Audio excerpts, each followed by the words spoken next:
Bismillahirrahmanirrahim. Qala al-muallifu rahimahullahu ta'ala wa nafana bi ulumihi ya rabbal alamin. Bismillahirrahmanirrahim. Faslun utawi iki fasal. Wal mutabayyi'ani utawi orang yang membeli dan menjual. Wal mutabayyi'ani utawi orang yang menjual atau dan membeli iku bil khiyar. Iku boleh saja memilih. Bil khiyari iku boleh memilih malam yatafarraqa. Ing dalam selagi tidak berpisah sopo al mutabayyi'an.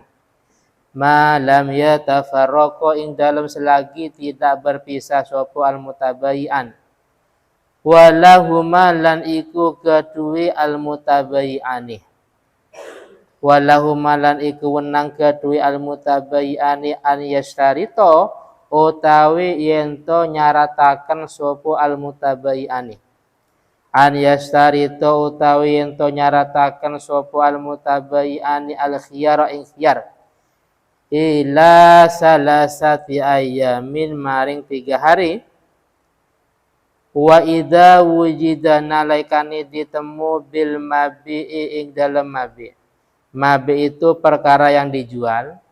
Wa idza wujida nalaikane ditemu bil mabi'i ing dalem mabi' atau perkara yang dijual aibun opo aib. Aibun opo aib falil mustari mongko iku wenang kedhi wong kang tuku. Maka itu boleh bagi orang yang membeli radduhu utawi mengembalikan al-mabi. Radduhu utawi mengembalikan al-mabi. Wala yajuzu lan ora wenang.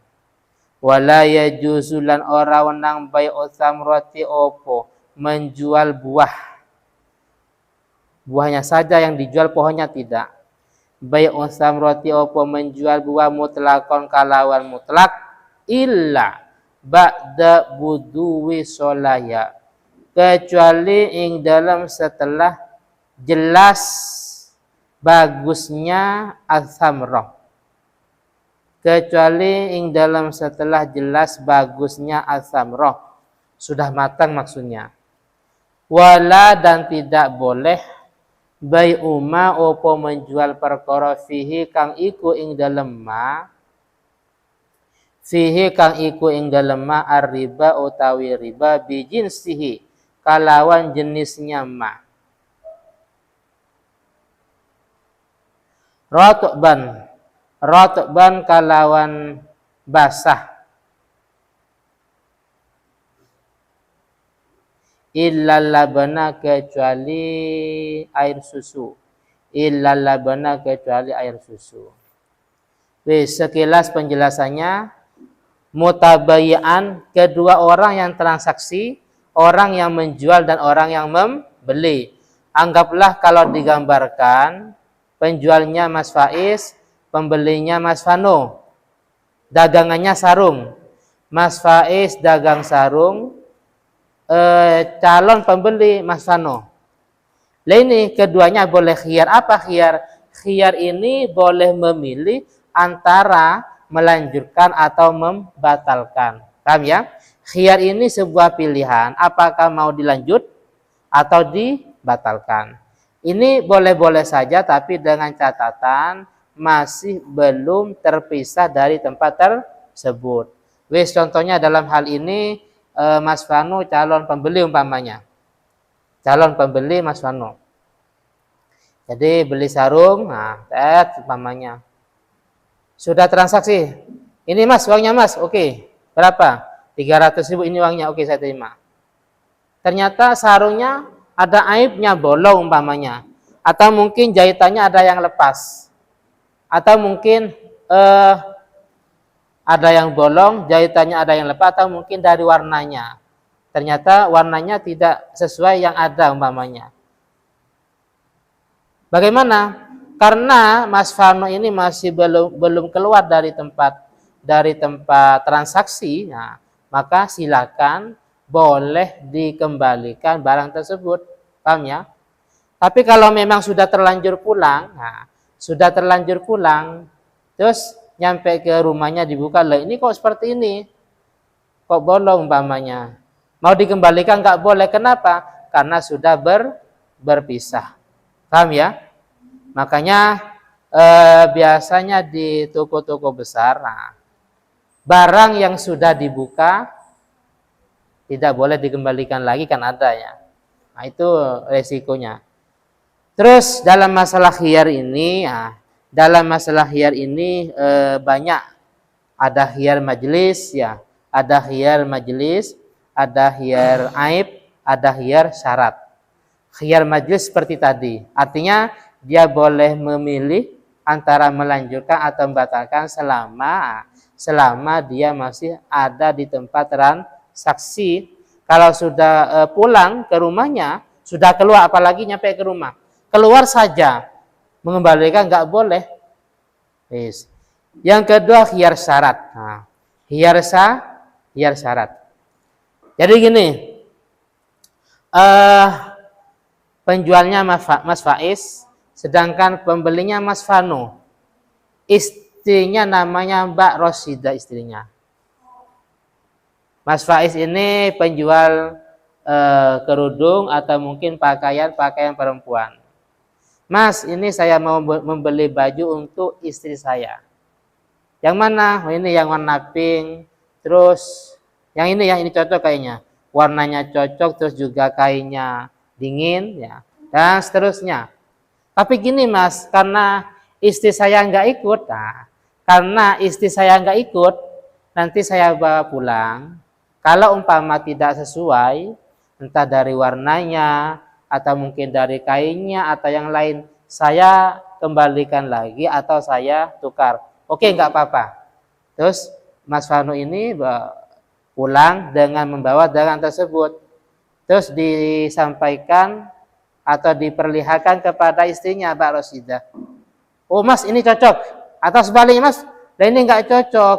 Kalau warnanya sesuai, cuman kainnya nggak seperti ini. Kainnya tidak seperti yang saya inginkan. Maka Mas Vano sebagai suami idaman, paham ya? Sebagai suami idaman, kembali lagi ke toko tersebut untuk ditukar dengan yang lain.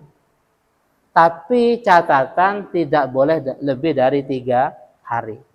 Kalau dia kembalinya di hari yang keempat, wah saya capek deh wis, 1 minggu lagi saya kembali ke, atau mungkin berapa hari lagi saya mau ke sana.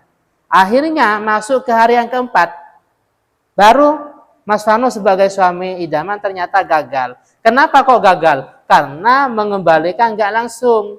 Mengembalikan di hari keempat, hari kelima. Ya nggak boleh. Karena khiyar syarat ini berlaku maksimal 3 hari. Paham ya? Itu namanya khiyar syarat. Terus yang selanjutnya khiyar aib. Nah, khiyar aib. Apa aib? Aib itu ada sebuah kekurangan, celah di barang dagangan yang mana dengan aib tersebut yang kusul qimah, bisa mengurangi harga. Oke, sarung.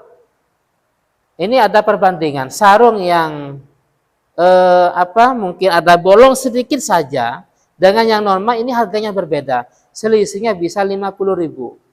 Atau mungkin sarung yang mungkin jahitannya lepas, padahal sedikit. Yang normal ini selisihnya sampai 70, padahal sedikit. Oh, ini dianggap aib. Apalagi sampai bolong gara-gara rokok umpamanya. Ini kok bolong, ada bekasnya rokok umpamanya. Ini bisa selisih 200.000 umpamanya. Aib. Ketika ada aib, maka boleh dikembalikan. Paham ya? Itu namanya khiyar.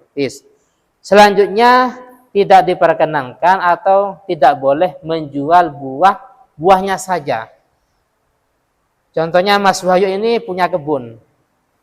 Bukan kebun binatang. Punya kebun yang mana di dalamnya ada pohon pisang ya, pohon anggur dan seterusnya. Karena sudah menjadi tradisi, setiap musim tertentu ternyata ada calon pembeli dengan tebusan berapa ini Masnya? 2 juta. Tapi cuman buahnya saja yang dijual. Pohonnya enggak. Tiap tahun sudah ini menjadi tradisi di beberapa daerah. Bagaimana nggak boleh? Tidak boleh. Kalau masih mentah, kalau belum matang. Kenapa? Karena ada kemungkinan. Bisa jadi dia rugi. Dia belinya 2 juta, ternyata ketika dimasukkan ke sebuah toko besar, ternyata lakunya 500.000 umpamanya. Berarti yang rugi yang membeli tadi, atau sebaliknya. Tapi kalau sudah matang, ya ini kan bahasanya illa ba'da buduh sholaiha. Kalau sudah matang silahkan. Paham ya? Kalau sudah matang silahkan. Ya matang ya terserah. Kalau mangga kan sudah jelas, mungkin dari warnanya kan sudah berubah ya. Wafima ya talawan warnanya berubah. Terus juga baunya umpamanya. Jadi kalau sudah matang silakan, tapi kalau masih belum matang maka tidak diperkenankan, hanya menjual buahnya saja tanpa mengikut sertakan pohonnya. Dan ini banyak biasanya di beberapa daerah.